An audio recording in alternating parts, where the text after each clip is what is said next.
Et aujourd'hui, on va parler d'art contemporain, manipulation et géopolitique, chronique d'une domination économique et culturelle.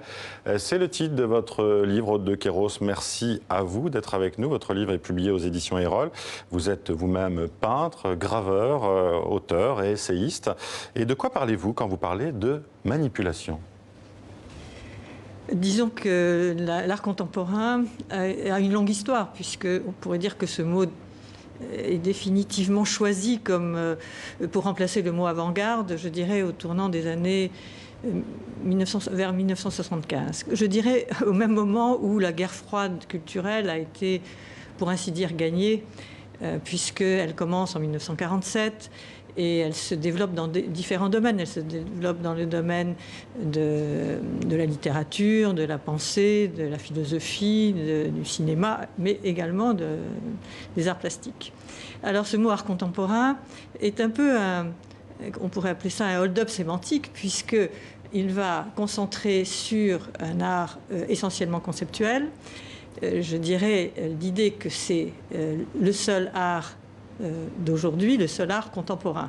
Donc le mot art et le mot contemporain sont détournés vers une pratique essentiellement conceptuelle. Alors l'art contemporain est devenu, selon vous, un outil d'influence culturelle et diplomatique.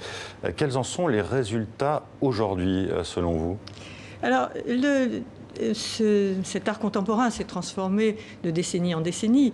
Quand le système soviétique s'est effondré en 1991, il y a eu aussi un grand effondrement boursier. Vous vous souvenez, c'était le premier grand krach boursier début des mondial, années 90, tout à fait. 91. Oui.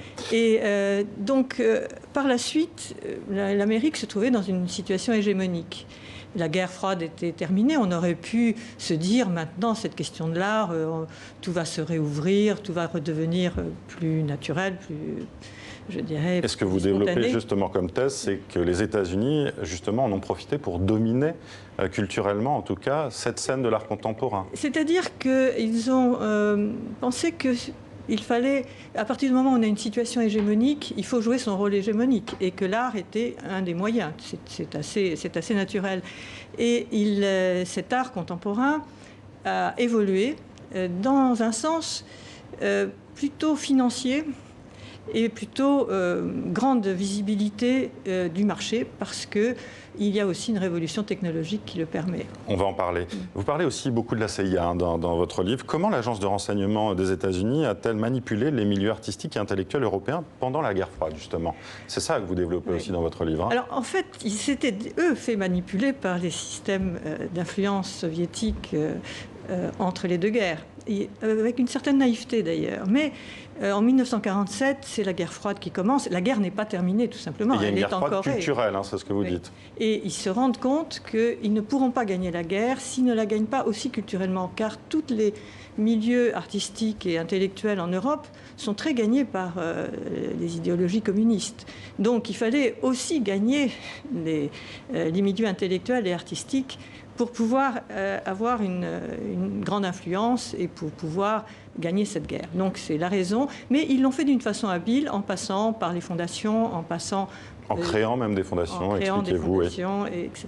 Alors et avec le patriotisme des grands capitalistes américains qui, même s'ils collectionnaient des objets du 19e siècle ou du 18e siècle, mettaient dans leur musée un art qui aurait voulu être l'art d'avant-garde, l'avant-garde des avant-gardes dans le monde. Vous expliquez aussi dans votre livre comment on fait monter la cote de certains artistes contemporains aujourd'hui, et que ça a beaucoup changé depuis une trentaine d'années, notamment avec l'avènement d'Internet et des nouveaux outils de technologie et de communication. Comment? Alors, je dirais que peut-être que la révolution technologique va être aussi la cause du déclin, mais qu'effectivement, à partir de la fin des années 90, cet art mondial va devenir un art financier dont on va créer artificiellement la valeur, si on peut dire. Et comment? Alors, un des grands progrès, ça a été évidemment les maisons de vente qui ont permis... Sotheby's, Christie's par exemple. Qui ont fait un département d'art contemporain spécial et qui donc sont rentrés dans le premier marché. Et avant, il fallait, dans le système qu'avait créé avant la CIA, enfin la CIA, les fondations, etc., on arrivait en 2 ans à faire une notoriété, alors qu'autrefois, en Europe, ça prenait une vie, voilà, ça prenait beaucoup d'années.